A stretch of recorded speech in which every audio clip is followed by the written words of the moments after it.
সংবাদ সবাইকে স্বাগত জানাচ্ছি। আমি ফিরোজ তোহা। শুরুতেই সংবাদ শিরোনাম। ইসরায়েল ফিলিস্তিন পুরোদমে যুদ্ধ চলছে, আর এই যুদ্ধের সর্বশেষ আন্তর্জাতিক গুরুত্বপূর্ণ আপডেট সংবাদ জানিয়ে দিব। শুরুতেই শিরোনাম। আলহামদুলিল্লাহ, বৃষ্টির মতো রকেট নিক্ষেপ। হিজবুল্লাহর হামলার শীর্ষ পর্যায়ের ইহুদিবাদী সেনা কর্মকর্তা নিহত। এরপর জানিয়ে দিব আরবদের উচিত ইসরায়েলকে সন্ত্রাসী হিসেবে তালিকাভুক্ত করা, বলছেন হুথি। এরপর জানিয়ে দিব পশ্চিমাদের ধরাশয় করতে এবার চীন রাশিয়ার নতুন অস্ত্র। আর রয়েছে গুরুত্বপূর্ণ পাহাড়ি শহর রাশিয়ার দখলে, নতুন চ্যালেঞ্জের মুখে ইউক্রেন। এবং সর্বশেষ জানিয়ে দিব 4 শতাধিক আসনে জিততে চলেছে লেবার পার্টি, ব্রিটিশ প্রধানমন্ত্রী ঋষি সুনাকের বিদায়ের ইঙ্গিত। বৃষ্টির মতো রকেট নিক্ষেপ, হিজবুল্লাহর হামলার শীর্ষ পর্যায়ের ইহুদিবাদী সেনা কর্মকর্তা নিহত। লেবাননের ইসলামী প্রতিরোধ আন্দোলন হিজবুল্লাহর ব্যাপক রকেট হামলায় ইহুদিবাদী ইসরায়েলের একজন মেজর পদমর্যাদার সেনা নিহত হয়েছেন। ইসরায়েলের বর্বর সামরিক বাহিনীর হামলায় হিজবুল্লাহর সিনিয়র কমান্ডার হাজ আবু নামে শহীদ হওয়ার পর হিজবুল্লাহ অধিকৃত গোলান মালভূমির ইসরায়েলি সামরিক অবস্থান লক্ষ্য করে অন্তত 200 রকেট নিক্ষেপ করেছে। পাশাপাশি হিজবুল্লাহ যোদ্ধারা বিস্ফোরক ভর্তি বৃষ্টি ড্রোন দিয়ে হামলা চালিয়েছে। ইসরায়েল গণমাধ্যমকে জানিয়েছে নিহত সেনার নাম মেজর ইট্রাই গালেয়া। সে ইফতা রিজার্ভ আর্মড ব্রিগেডের ডেপুটি কোম্পানি কমান্ডার হিসেবে দায়িত্ব পালন করছিল।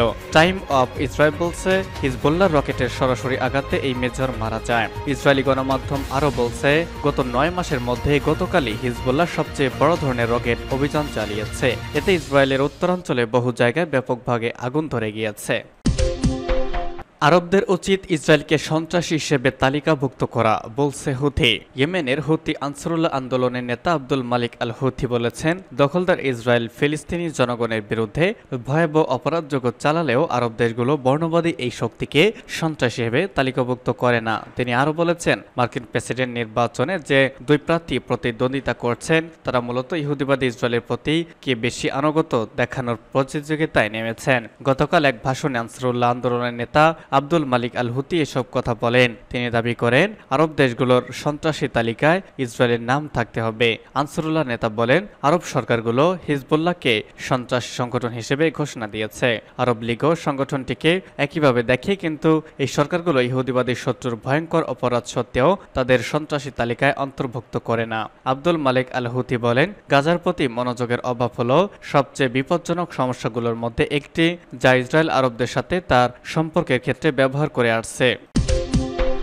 পশ্চিম বধে চীন রাশিয়ার নতুন অস্ত্র, যে কোনো উপায়ে পশ্চিম আধিপত্য ভাঙিয়ে চায় চীন ও রাশিয়া। এর জন্য বেশ কিছু জোট ও আঞ্চলিক সংস্থা তৈরি করেছে দেশ দুটি। 2001 সালে সাংহাই কোঅপারেশন অর্গানাইজেশন নামের আঞ্চলিক নিরাপত্তা সংস্থা তৈরি করে বেইজিং ও মস্কো। সে সময় বিষয়টিকে সন্দেহের চোখে দেখলেও এই জোটকে নিজেদের জন্য হুমকি মনে করেনি পশ্চিমা বিশ্ব। কিন্তু চলমান ইউক্রেন যুদ্ধের মধ্যেই এই জোটের সদস্য করা হয় পশ্চিমাদের সঙ্গে তিক্ত সম্পর্ক থাকা ইরানকে। ফলে একে ভূরাজনৈতিক আধিপত্য গড়া জোট হিসেবে দেখে আসছিল ইউরোপ, আমেরিকা ও তাদের ঘনিষ্ঠ মিত্ররা।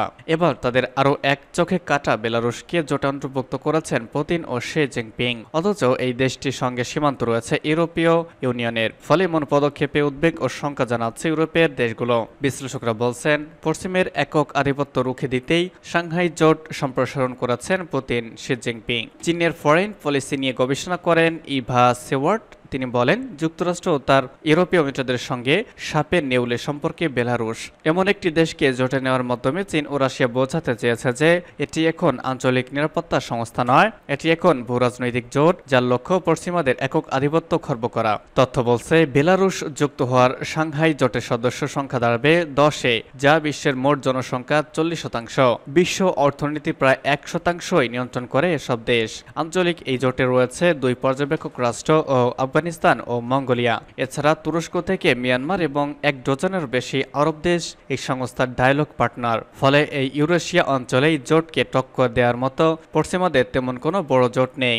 ইভা সিওয়াট বলেন, ইউক্রেন যুদ্ধের কারণে পশ্চিমা নিষেধাজ্ঞায় জর্জরিত রাশিয়া, ফলে অনেকটাই একঘরে অবস্থায় পুতিনের দেশ। কিন্তু এই জোটকে ব্যবহার করে পুতিন বিশ্বকে বোঝাচ্ছেন তিনি একা নন। অন্যদিকে যুক্তরাষ্ট্রের সঙ্গে বাণিজ্য যুদ্ধে লিপ্ত রয়েছে চীন, ফলে তারাও পশ্চিমকে গুরুত্ব না দিয়ে জোটে পথে সম্প্রসারণ বাড়িয়ে তুলছেন। অথচ এতদিন বাণিজ্যের জন্য হলেও এ পথে হাঁটেনি জিনপিংয়ের দেশ।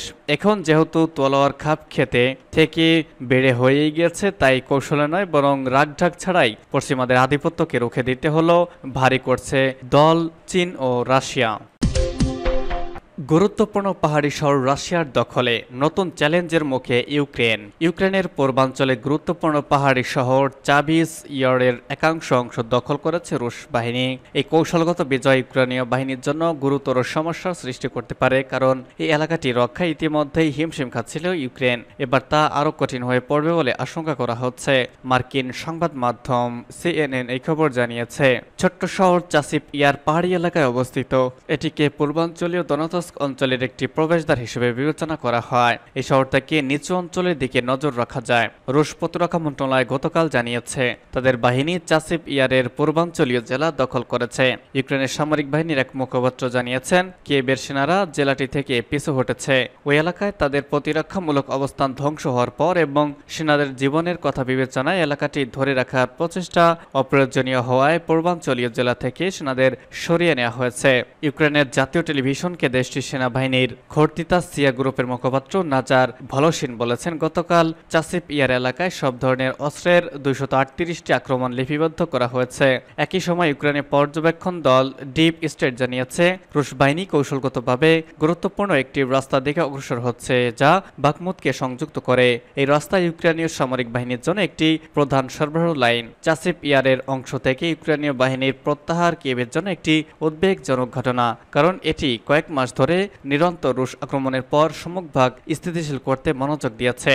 এদিকে পশ্চিমা সামরিক সহায়তার বিলম্বের কারণে কিয়েভের গোলাবারুদের ঘাটতির সুবিধা নিচ্ছে রাশিয়া। পূর্বাঞ্চলীয় রণক্ষেত্রের পাশাপাশি উত্তরের খার্কিভেও হামলা চালাচ্ছে রুশ সেনারা। এর ফলে পূর্বাঞ্চল থেকে কিছু সেনাকে উত্তরে মোতায়েন করতে বাধ্য হয়েছে কিয়েভ। তবে সাম্প্রতিক সপ্তাহগুলোতে পশ্চিমা অস্ত্র অবশেষে ফ্রন্ট লাইনে পৌঁছানোর পরেই ইউক্রেনের জন্য পরিস্থিতি উন্নত হতে শুরু করেছে। খার্কিভের দিকে একটি সম্ভাব্য বড় রুশ আক্রমণ প্রতিহত করা হয়েছিল এবং পূর্বাঞ্চলীয় রণক্ষেত্রে অপেক্ষাকৃত স্থিতিশীল হয়ে উঠেছিল। ইউক্রেন জোর দিয়ে বলছে তারা এখনও চাসিপ ইয়ারের পশ্চিম অংশ নিয়ন্ত্রণ করছে এবং পূর্ব অংশ থেকে সেনা প্রত্যাহারের একটি কৌশলগত সিদ্ধান্ত ছিল। পর্যবেক্ষণ দল ডিপ স্টেট জানিয়েছে জেলাটি সম্পূর্ণ ধ্বংস হয়ে গেছে এবং ধ্বংসাবশেষ ধরে রাখা শুধু ক্ষতি বাড়াবে। এলাকাটি থেকে সরে আসা কঠিন সিদ্ধান্ত হলেও যৌক্তিক। এবং সর্বশেষ জানিয়ে দিব, 4 শতাধিক আসনে জিততে চলেছে লেবার পার্টি। ঋষি সুনাকের বিদায়ের ইঙ্গিত। 6 সপ্তাহের নির্বাচনী প্রচারণার পর যুক্তরাজ্যের সাধারণ নির্বাচনে অংশগ্রহণ সম্পন্ন হয়েছে। গতকাল ইংল্যান্ড, স্কটল্যান্ড, ওয়েলস এবং উত্তর আয়ারল্যান্ডের 40,000 কেন্দ্রে ভোটাররা তাদের পছন্দের প্রার্থীদের ভোট দিয়েছেন। ভোটগ্রহণ শেষে চলছে গণনা। এর মধ্যেই সামনে এসেছে এক্সিট পোল বা নির্বাচনের বুথ ফেরত সমীক্ষা। আর এতেই বলা হয়েছে যুক্তরাজ্যের নির্বাচনে 4 শতাধিক আসনে জিততে চলেছে লেবার পার্টি। আর এমনটি হলে বর্তমান প্রধানমন্ত্রী সুনাকের বিদায় নিশ্চিত হয়ে যাবে। আজ এক প্রতিবেদনে তথ্য জানিয়েছে বার্তা সংস্থা রয়টার্স এবং সংবাদ মাধ্যম বিবিসি। 1945 সালের পর থেকে যুক্তরাজ্যে প্রথমবারের মতো জুলাই মাসে অনুষ্ঠিত হচ্ছে সাধারণ নির্বাচন। গতকাল লন্ডনের স্থানীয় সময় সকাল 7টা থেকে রাত 10টা পর্যন্ত ভোটগ্রহণ অনুষ্ঠিত হয়েছে।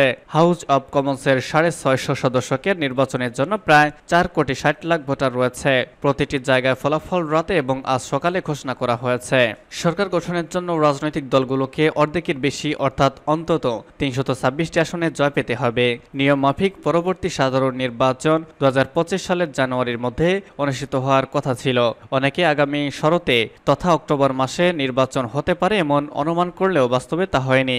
আর প্রত্যাশিত সময়ের আগেই অনুষ্ঠিত এই নির্বাচনে কনজারভেটিভদের ঐতিহাসিক পরাজয় হতে চলেছে বলে পূর্বাভাস দেওয়া হয়েছে বুথ ফেরত সমীক্ষায়। এর মাধ্যমে ব্রিটেনের মসনদ থেকে 14 বছর পর সরতে চলেছে ডানপন্থী কনজারভেটিভ পার্টি ঋষি সুনাকের দল। অবশ্য বুথ ফেরত সমীক্ষার ফল সবসময় লেগে না এবং মেলেও না, তবে কখনো কখনো তা মিলেও যায়। ব্রিটেনের নির্বাচনের বুথ ফেরত সমীক্ষা বলছে ব্রিটেনের পরবর্তী প্রধানমন্ত্রী হতে চলেছেন বামপন্থী লেবার পার্টি নেতা কিয়ার স্টারমার। গতকাল ভোটগ্রহণ শেষ হওয়ার পর এক্সিট পোলগুলো জানিয়েছে 650 আসনের ব্রিটিশ পার্লামেন্টে 410টি আসন জিততে চলেছে লেবার পার্টি। অন্যদিকে সুনাকের কনজারভেটিভ পার্টি আটকে যেতে পারে মাত্র 131টি আসনেই। ব্রিটেনে গত 6টি সাধারণ নির্বাচনে শুধুমাত্র একবারই ভুল করেছিল এক্সিট পোল। 2015 সালে পূর্বাভাসে বলা হয়েছিল কেউ স্পষ্ট সংশ্লিষ্টতা পাবে না, কিন্তু কনজারভেটিভরা সংশ্লিষ্টতা পেয়েছিল। তবে তারপর থেকে ব্রিটেনে মসনদে বসেছেন 5 জন ভিন্ন ভিন্ন প্রধানমন্ত্রী। এদিকে ভোটগ্রহণ শেষের পর বাংলাদেশ সময় আজ ভোর থেকে ভোট গণনা চলেছে।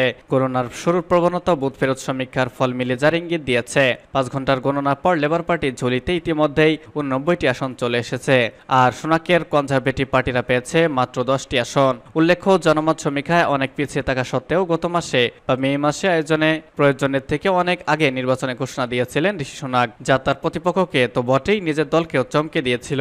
তিনি আশা করেছিলেন এর মধ্যে লেবারদের সঙ্গে ব্যবধান কমিয়ে তিনি এনে ফেলবেন, কিন্তু নির্বাচনে তার প্রচার সেভাবে সাড়া ফেলতে পারেনি। লেবার নেতা কিয়ার স্টারমারকে ক্ষমতায় আনার জন্য যে জনগণের মধ্যে ব্যাপক উৎসাহ রয়েছে তা নয়, তিনি যে পরিবর্তনের সহজ সরল বার্তা দিয়েছেন তা ভোটারদের মধ্যে প্রভাব ফেলেছে বলে মনে করা হচ্ছে।